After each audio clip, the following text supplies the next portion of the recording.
I look at this morning, it was the boots. They, those moose hang out between us and the trailer park and the field. Okay. Yeah, yeah. And sometimes they come up to our windows. That's right. They visit us. There, but well.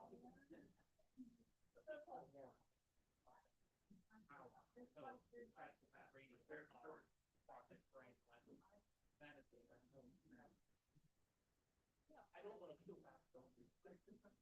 Yes, right.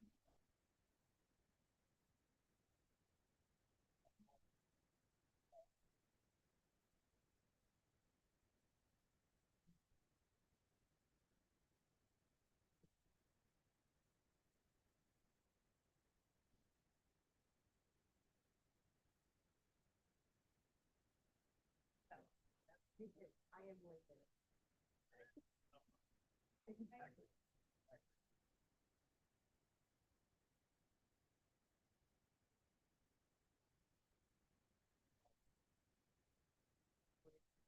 Oh. Oh, wait, I'm gonna reserve that, never mind.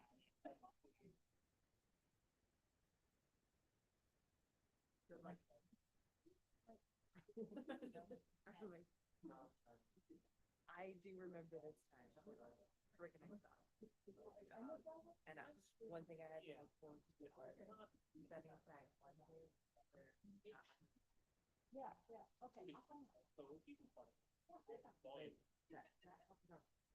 or so that Okay, okay. I would You know, yeah. I wanted to look. Does it say? Yeah. Well, nonetheless. Yeah, I was literally looking back out. And so he's like, his first time down. So That's like Okay, okay. Yeah, yeah, yeah, for sure. Yep.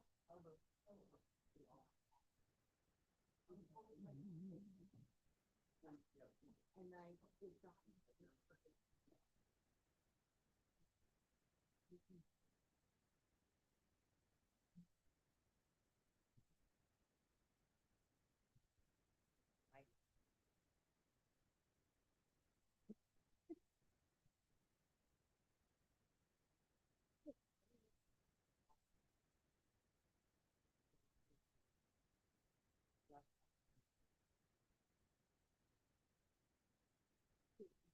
like in my mind, I can't do it.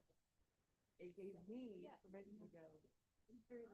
I was, I don't, he will figure out how to do it. I'm supposed to figure out what I did. I know.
No, it's because you're afraid of the clerk.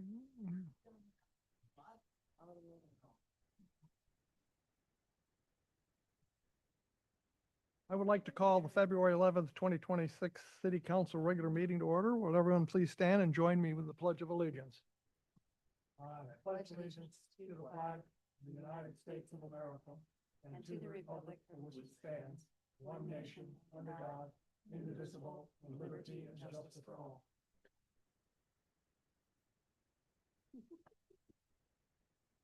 Will the clerk please call the roll? Carrie, Present. Chilson, Present. Hutchings, Here. Nelson, Present. Parker, Yes, ma'am, I'm here. Wackler, Present. Kincaid. Present. You have a quorum, sir. Thank you. Next item on the agenda is the approval of the agenda and consent agenda. May I have a motion to approve the agenda and consent agenda? Mr. Carey, Thank you, Mr. Mayor. So moved. second, please. Thank you, Ms. Hutchings. Are there any changes to the agenda or consent agenda? Would the clerk please read the consent agenda? January 28th, 2026 City Council meeting minutes. Ordinance 2026-004, increasing estimated revenues and appropriations by $226,500 in the general fund and $226,500 in the Soldotna Regional Sports Complex Capital Project Fund for refrigeration system, rink mitigation, and building repairs. Sponsored by the city manager. Public hearing will be held on February 25th. Ordinance 2026-005, increasing estimated revenues and appropriations by $10,000 in the general fund for a donation received from Deborah McCarthy. Sponsored by the city manager. Public hearing on February 25th, 2026. Ordinance 2026-006, accepting grant funds from the Alaska Police Standards Council and increasing estimated revenues and appropriations by $16,092 in the general fund to attend the UAF CTC Basic Police Officer Academy, sponsored by the city manager. Public hearing to be held on February 25th. Action Memorandum 2026-001, request for an excused absence from the March 11th, 2026 City Council meeting, sponsored by Councilmember Chilson. Action Memorandum 2026-002, request for an excused absence from the March 11th, 2026 City Council meeting, sponsored by Councilmember Wackler. That is your consent agenda, sir. Thank you. Are there any public comments on the items just read by the clerk? Anyone here in the audience wishing to speak on those items? Looking at Zoom, I see no hands raised there. So moving on to the next one, having no one else wishing to speak, the approval of the agenda and consent agenda is back before the council. Any objections to approving the agenda and consent agenda? Seeing and hearing none, the agenda and consent agenda are approved by unanimous consent. Next item on the agenda is public comments and presentations. Are there any members from the public who would like to speak on any item not appearing on the agenda? Anyone here in the audience wishing to?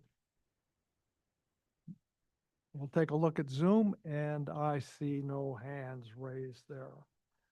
Next item on the agenda is Assembly and Legislative Report. Are there any representatives from the borough and the state legislature that would like to address the council? And there's no one here in the audience, and I see no hands raised. And we did have an email message from Mr. Truesdale that he would be unable to attend tonight, but be at the next meeting. Next item on the agenda is public hearings. Ordinance 2026-001, amending Soldotna Municipal Code, Chapter 2.28, Personnel Code, introduced by the city manager. May I have a motion to enact? Ms. Hutchings. Act Ordinance 2026-001, amending Soldotna Municipal Code, Chapter 2.28, Personnel Code. Mr. Nelson, you keep raising your hands and get called, not called on, so. I'll take a second then. How about that? All right. Report from the administration. Thank you, Mr. Mayor. I'm going to highlight the purpose of the ordinance, and then there's a few sections I would also like to highlight that have more substantive amendments than others. The purpose of the ordinance is to update the personnel code by removing outdated statutory references, reorganizing and consolidating provisions for clarity, and aligning the code with the city's home rule authority and current employment practices. These amendments are intended to ensure consistent application of personnel policies, improve administrative efficiency, and provide a clear, practical framework for governing employment with the city of Soldotna. As I stated in the past, it's part of the cleanup as a home rule municipality, removing references to Title 29 and basically recognizing our home rule status and the ability to change things that we have as being home rule. One section that I would like to highlight, because there were more changes to this section, is section 2.28080. It is on pages 7 through 9 of the ordinance, but it has to do with discipline and discharge, and that's very important that we keep up our language and comply with law. So a few of the changes that were made regarding expanded and clarified grounds for discipline. And I do want to also say this entire ordinance was, of course, reviewed by our attorneys. And we had extensive conversation regarding this section. It is the most talked about section. Refined progressive discipline structure. We had what felt like a little bit of holes, and we knew what we were doing in the holes, but actually the language is stated now. So that just gets us all on the same page. Distinguish between informal and formal discipline. Again, we were doing it and doing it properly, but now it's stated. Enhance clarity and around written warning, suspensions, and discharge. Establish criteria for determining discipline. It's more clear now than it used to be. Define timelines for initiating discipline.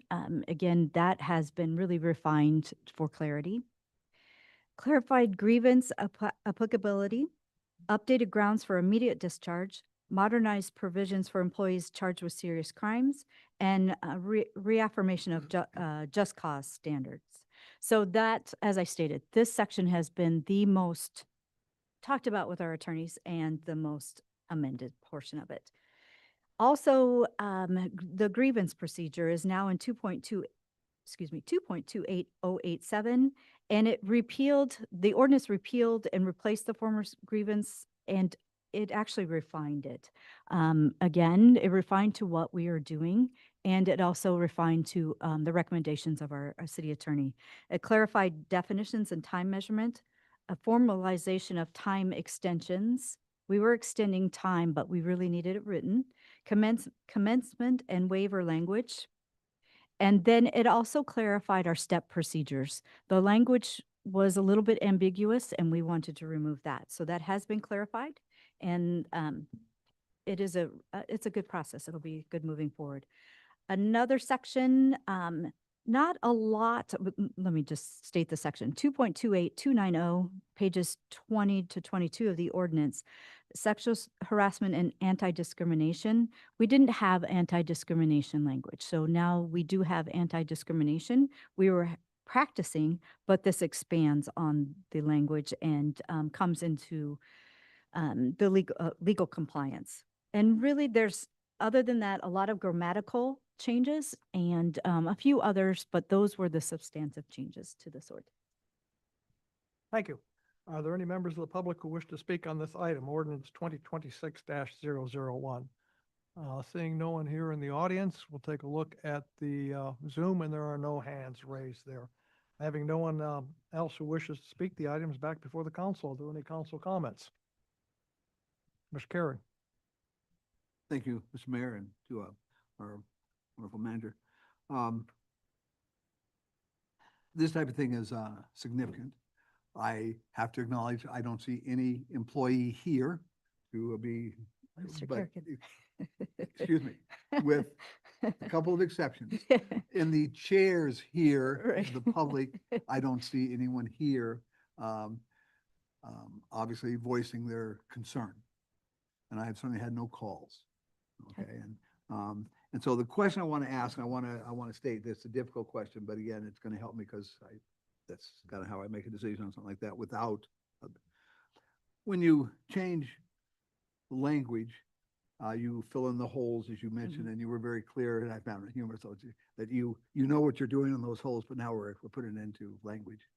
And so what we're really talking about somewhat is an attitude. In other words, there's a right of refining it, it was necessary, it needed to be, there's an attitude. And sometimes the attitude can be to make something very pro-employer, which can lead almost to hostility, or very pro-employee, which can also lead to such laxness, there's a problem.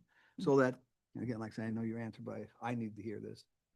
So it's just balance so that the workplace, which is already good here, will continue to be good.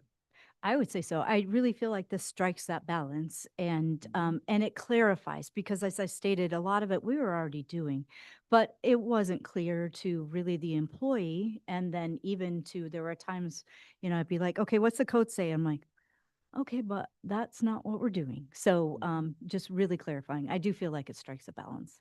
Thank you. That's very helpful for me in supporting. Any other comments from the council? Ms. Wackler? Just a point of clarification, I was looking over part-time employees and I did have a question because I was trying to figure it out. Part-time regular employees are eligible for fringe benefits, but I couldn't find a part of the sections below it where they listed a part-time regular employee. I couldn't figure out where it was allowed that they would get like insurance and stuff like that because all of the explanations showed that they didn't get it. So I guess my question is, do we have regular part-time employees who get insurance? How many do we have? Is that a normal thing that we do? Is that As far as the amount of employees, I'd have to ask HR. I believe we only have one or two regular part-time employees, and there is a differentiation in code. As far as your question, do they receive benefits? Shall be paid at the hourly rate or salary for the classification in which the employee works and shall be eligible for fringe benefits as provided in this chapter. As far as the insurance, I don't believe because their hours are under the threshold where we're required to. I don't believe that these regular part-time employees are receiving that. They do receive holiday pay and they accrue leave, but I don't believe any one of our part-timers. The other ones are differentiated because they work less than 19 hours, but we did want to recognize them. That's where clarifying in code, we wanted to recognize them. While we're in that section, one thing that we have, and as you know, you've approved seasonal employees, but they were nowhere in code. So we put them in, but same practice as we've always been doing. Does that answer your question? It does. I was curious because there was a carve-out explanation for them. I was curious if that was a large portion. Like we've got new employees going in for the field house and sports center. It seems like a place where you put a part-time employee, and I was curious if that's we utilize a lot of part-time employees versus full-time employees, or the effects. We do use quite a few of the under 19-hour part-time employees, and of course, then the seasonals. I'll find out how many are of the regular, but I believe it's only one or two at this time. Okay. That was more of a curiosity than Sure. Yeah. I'll follow up on that. Any other comments from the council? Any objections to enacting ordinance 2026-001? Seeing and hearing none, ordinance 2026-001 is approved by unanimous consent. Moving on to the next agenda item is ordinance 2026-002, increasing estimated revenues and appropriations by $600 in the general fund for a donation received from the Soldotna Rotary Club, introduced by the city manager. May I have a motion to enact? Vice Mayor Parker. I move to enact ordinance 2026-002, increasing estimated revenue and appropriations by $600 in the general fund for a donation received from the Soldotna Rotary Club. And I have a second from Ms. Hutchings. Report from the administration. Thank you, Mr. Mayor. These funds will be used to purchase materials and supplies for the library's creative aging program. And we thank the Rotary for their donation. Are there any members of the public who wish to speak on this item, ordinance 2026-002? Seeing none here in the audience, we'll take a look at Zoom, and there are no hands raised there. Having no one wishing to speak, the item is back before the council. Are there any council comments? Any objections to enacting ordinance 2026-002? Seeing and hearing none, ordinance 2026-002 is enacted by unanimous consent. Next item on the agenda is ordinance 2026-003, increasing estimated revenues and appropriations by $600 in the general fund for a donation received from the Soldotna Library Friends, introduced by the city manager. May I have a motion to enact? Mr. Carey, Thank you, Mr. Mayor. I move the adoption of ordinance 2026-003, $600 from the Soldotna Library Grant. may I have a second, please? Ms. Hutchings, thank you. Report from the administration. Thank you, Mr. Mayor. These funds will also be used to purchase materials and supplies for the library's creative aging program. And we certainly thank the Friends, not only for this donation, but for all that they do. Thank you. Are there any members of the public who wish to speak on this item? Seeing none in the audience, I'll take a look at Zoom, and there are no hands raised there. Having no one wishing to speak, the item is back before the council. Are there any council comments? Is there any objections to enacting ordinance 2026-003? Seeing and hearing none, ordinance 2026-003 is enacted by unanimous consent.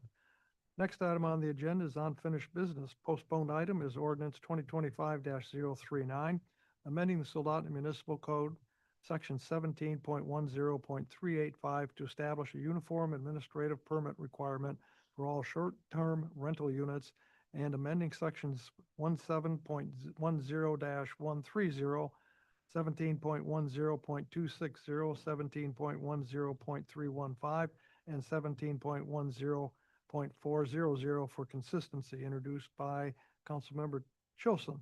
And we already have a motion to enact on the floor from the January 14th, and we'll take a report from Councilmember Chilson. Thank you, Mr. Mayor. Based on feedback received at and prior to our last meeting, I moved to postpone this ordinance to allow time for us to continue working on it and simplify language with it, reduce any potential redundant code in there, and then also limit any regulatory hoops that operators have to go through. That work is continuing to proceed forward. It's just taking more time than we anticipated. We're continuing to progress on that. It's possible we might end up having to take it back before P&Z, but that's still to be determined. So based on scheduling, the soonest I would be able to go before P&Z with that would be in April. So just to really give this an abundant amount of time to kind of work through that. My intent would be this evening to postpone this all the way out to the April 22nd council meeting. So as soon as we conclude our hearing, I'll be making that motion. Thank you. Are there any members of the public who wish to speak on this item, which is ordinance 2025-039? Seeing no one here in the audience, we'll take a look at Zoom. There are no hands raised there. Mr. Chilson, Mr. Mayor, I would move to postpone ordinance 2025-039 to our April 22nd regular council meeting. have a second from Ms. Hutchings. Are there any council comments on the motion to postpone?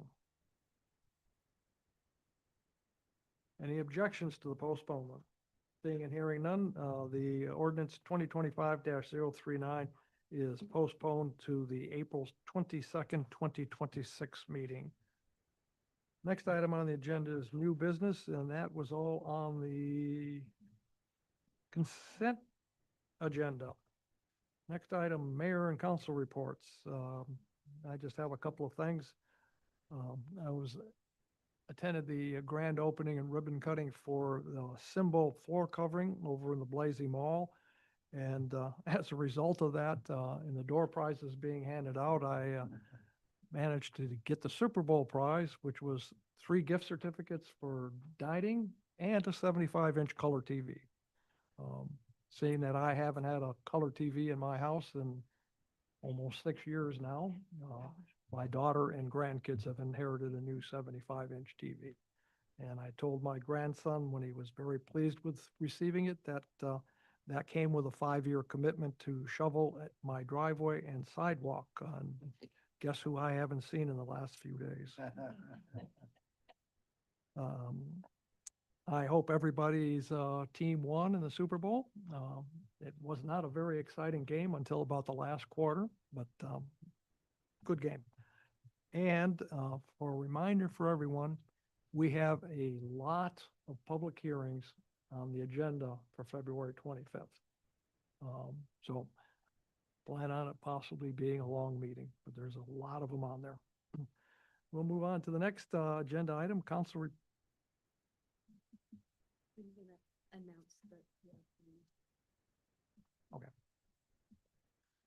Just as a forewarning, due to some absences coming up for the March 11th meeting, we're planning on canceling that meeting on March 11th. Do I hear any objections to that? Okay. Moving on, council reports on boards and commissions, and I don't see any on the agenda unless somebody has one that I don't know about. Seeing none, next item on the agenda, public comments. Are there any members of the public? That's about the second time in a. I think it's about the done fifth that. time, but that's okay. I'll start poking you. I'm just trying to ignore this. I'll just start poking you. Next is the city manager's report. Okay, and this evening I have a few things to report. One being that we received our population from the state, and our population is 4,429. Based on our population through the Community Assistance Program, we will receive just over $93,000 this year. However, I do want to say that it's actually not funded, that Community Assistance Program is not fully funded, so we're uncertain of actually how much we're getting. So that'll, continue to be addressed through the legislative season. I wanted to touch on, because, all things snow the last few days, I was curious, and during our department head meetings, Scott Sundberg, our director, always provides us with information regarding, we talk about budget all the time. So one of them being the snow removal budget. And, for just up until, 6 weeks ago, we actually were like, yes, we have a lot of money. Today, the budget was a street snow removal budget, $100,000, spent $93,000, just over $93,000. Roundabout snow removal budget, $10,000, spent just over $4,000. And building snow removal budgets, $19,000, spent just about $8,000. So, and of course, that's not invoices from today. So we will be coming back to you during the mid-year for additional funding, if not sooner. Melanie and I spoke today, we're going to work out the timing of that. One thing I wanted to pass along, just so that everyone knows, is that I asked Scott about how many, employees he has and what equipment's out on the streets at any given time. And for winter snow removal, they have four full-time operators and 2 temporaries that they bring in for the winter. The temporaries are 40 hours a week for those positions.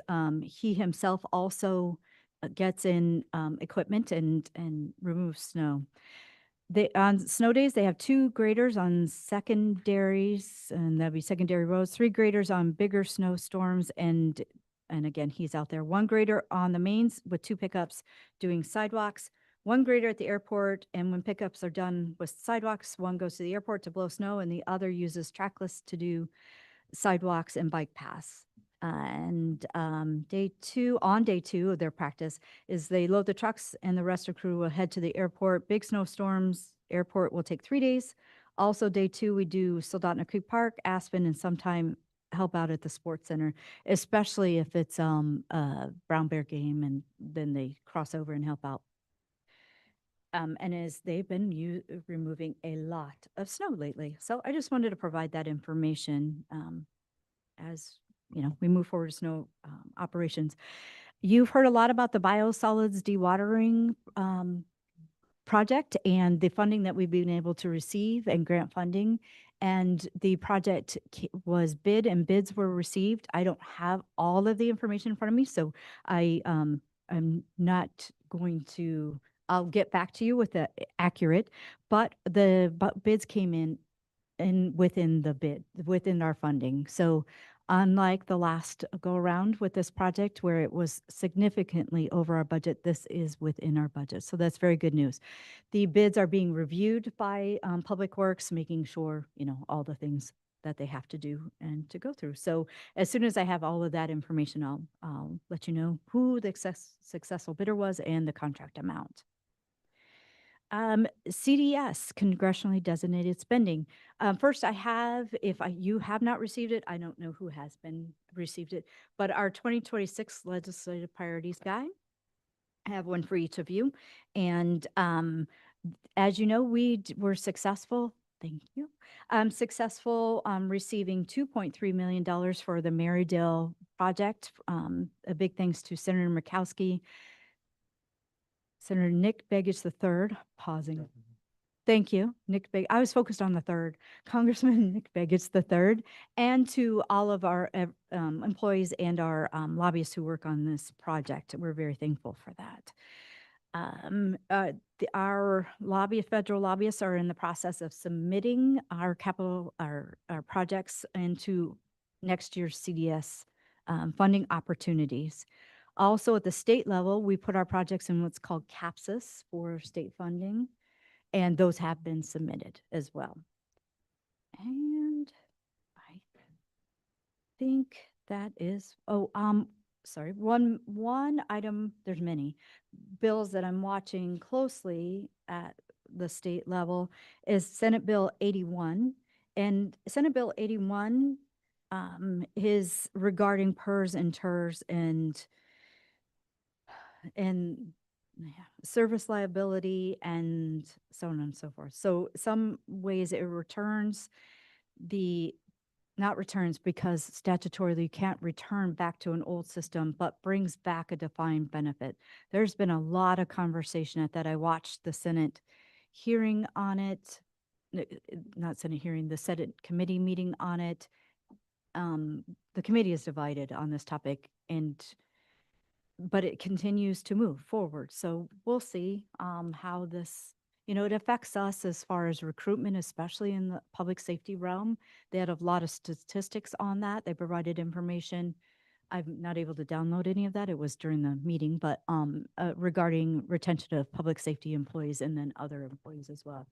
I don't know if this is going to move forward, and I would say there would be benefit to us if it were adopted. I don't know the financial impact yet, and that is of concern. There's another bill that I don't have the number in front of me that proposes to lift the cap that municipalities pay. So right now we are capped. The maximum amount we have to pay for past service liability is 22%.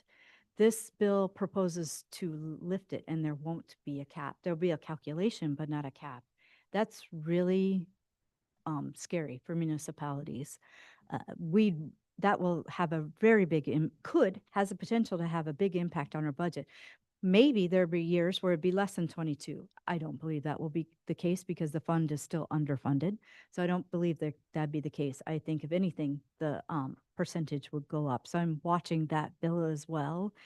That one, yeah, it's pretty scary. And I still, would oppose any of that, of course, taking off the cap, because as we know, all municipalities were paid what we were told to pay, and it was a state error, not a municipality error. So I don't believe that we should be penalized like that. So I'm watching that bill as well.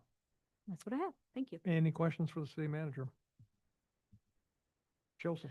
Now that our CDS funding for the Marydale rehab project has been secured, I guess my question is, what is the timeline on that we have to execute construction before we risk losing that funding?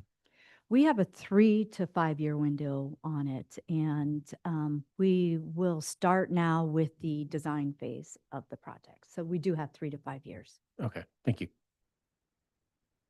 And I forgot to mention, we received an email earlier today regarding the Sterling Highway project, and it looks like they're going to start road clearing or right-of-way clearing this year, and this is going to be phased, and it's going to be like a 5-year project, so it'll be 2030 before it gets to Fred Meyer's, roughly. Next agenda item Public comments. Are there any members from the public who would like to speak on any item? Seeing no one here in the audience, we'll take a look at Zoom, and there is a hand raised in Zoom. And it's for Justin Hanson, and we'll try to make the connection here.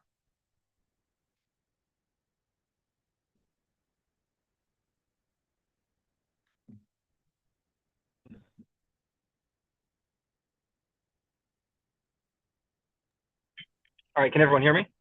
Yes, you're on. Go ahead and state your name and address for the record, please. All right, this is Justin Hanson. My address is 35541 Nagsted Street in Soldotna. I'm here to support the 2026-03 and the other one from the Rotary Club. With those ones, I'm glad that we were able to go and accept those $600 funds from the Rotary Club. That is very good to hear, and I'm just glad that we're supporting our local library. I also want to say the tour of Salteshi is this weekend. I'd like to invite out all city council members if they're able to attend. Thank you. Thank you. Any questions or comments from the council? I'll just say I'll see you at the Tour Salteshi. Thank you, Mr. Hanson. Moving on to next item. That was the only one under for public comments. We'll move on to council comments. And we'll start with Ms. Kincaid. Hi, everybody. Good to see you. Sorry, I've been sick and traveling and all over the place, but I'm glad to be back. So first thing I want to say is these lilies are made by one of my good friends, and I was like sat next to her for every single one of them, and it's so cool to see her process, and she just loves to make them, and she's still making them. And yeah, so I'm enjoying seeing them in the council chambers. So I want to talk about some things going on at the high school, even just recently, and not just the past month. So one thing that we had going on that's starting this year is our Science Bowl. We have that our science team attended. So we have a math club that happens every week, and then they started up a science club this year. And so we had a science team go to the Science Bowl, and they won, I think, for state. And so they qualified to go to nationals in May, which is very exciting because it's something new and that kids are excited about. For sports, we have our skiing. So our boys and girls both had regions this past week, and they both took second, which is also exciting. Our hockey just finished at 5th in state, and our basketball both have home games this weekend against Wasilla. So if you guys want to come watch, you can. And also I've talked about our drama, debate, and forensics team. That's also something that we've had the past few years, kind of new. They're also hosting a home meet this Saturday if you guys want to see what they do. I'm friends with a lot of them, and they're very entertaining to listen to debate and to share their stories in forensics and just everything. So I'll see if I can find a schedule for that. But anytime if you want to drop in from 9 to 6:30 all day Saturday. So basketball games and DDF meet. Our student council also put on the Little Sweethearts dance. This is dance for elementary schoolers that they can come, and we put it on, and it was a success. I went and visited the elementary schools the other day for National Honor Society, and there was just a bunch of the elementary schoolers talking about it and asking us about when we do another one, and it was great to hear that they all liked it. And something new that we have going on this month, and this next week, we have Battle of the Stars is something that we started out doing the student council, where we don't really have much going on during February, despite what it sounds like. We don't really have all that much going on for students to attend. So we have this thing that we're starting called Battle of the Stars, where every single day next week, we have activities, kind of a class competition during lunch where we can dress up, and then there's different things like different assembly games that you can do and to bring more excitement to the school and some more fun. So I'm excited about that and excited that we have some new things going on that we can all be excited about. And yeah, thank you. Thank you. Ms. Hutchings. Don't forget, gentlemen, that it's Valentine's Day on Saturday, and everybody have a wonderful evening. So I can expect flowers from you? Okay. Ms. Wackler. Oh, yes. Oh, I just realized my microphone's been on the whole time. I just want to remind everybody that the Soldotna mini grant program is coming up. The deadline for that is February 15th, so the day after Valentine's Day. So if anybody's out there in the world listening to this later, if there's any community projects that would benefit the city of Soldotna residents, to put in your application for that. Other than that, that's all for this evening. Thank you. Mr. Carey. Thank you, Mr. Mayor. I was very pleased to get the notice during the week and then to have it reinforced by our manager about the $2.3 million in the federal budget as it proceeds. Again, we don't have it yet, but it's in the budget. And when people speak to me about the city having a lobbyist, issues like this, okay, that covers lobbyists for decades in terms of the route. Okay, it is invaluable to have someone, and certainly our elected representatives should be representing us, but to have someone looking out particularly for us, it pays. And I'm very pleased. And I just want to thank the workers. This snow has got to be such a burden. Just in so much of the city. Just the work that to keep us safe and movable. Thank you. Mr. Nelson. Thank you. I'd like to thank the snow removal staff, the city manager. That was a good overview, actually, that I was going to ask about. But I happened to be leaving the house very early, much more earlier than I wanted to the other day. And 2 pickups went by clearing the sidewalk for the children. It was before 7 a.m. And then also I'm seeing graders out there right on Kobuk. So it's very easy to complain about that kind of thing. And I don't really think that's warranted. So thank you to all of them for doing that. Mr. Chilson. Just on the spirit of Valentine's Day, our Chamber of Commerce is going to be hosting a Love Soldotna event. This is a new annual one that they've started recently. It's going to be this Friday at the new Echo Lake Meats location from 11 a.m. to 2 p.m. And this is basically their opportunity to let everyone in the community come out and connect with local business and community leaders. And then also the big thing about the event is it's going to be the launch of the new 2026 Visit Soldotna guide. So if you have time, drop by. Vice Mayor Parker. Thank you, Mayor. Welcome back, Campbell. We did miss you, and I did ask, where's Campbell? We missed you. So with respect to Scotty and his crew, with the amount of snow that we've gotten here since the first of the year, it's been a challenge. They do good work, they try hard, they work hard, and I greatly appreciate the work that they do for trying to keep us moving in the city, and also keeping the sidewalks clear so that people can walk. And I noticed they get it cleared, and then our friends from the state come along and plow and put the snow back on the sidewalks. So, it's back again to clear the sidewalks once again. And then this next week, the mayor and the city manager and I will be at Alaska Municipal League in Juneau and hearing what they have to say about all the goings on with the legislature and what we expect to see transpire this legislative session. So thank you, and everybody have a very nice Valentine's Day. Next item on the agenda is executive session, and there is no need for one. Pending legislation, as I said, we have our ordinances 2025-015, 2025-017 up on the agenda for public hearing next meeting. Meeting announcements, February 25th, City Council work session at 5 p.m. And also on February 25th is the City Council meeting at 6 p.m. Seeing and hearing nothing further on our agenda,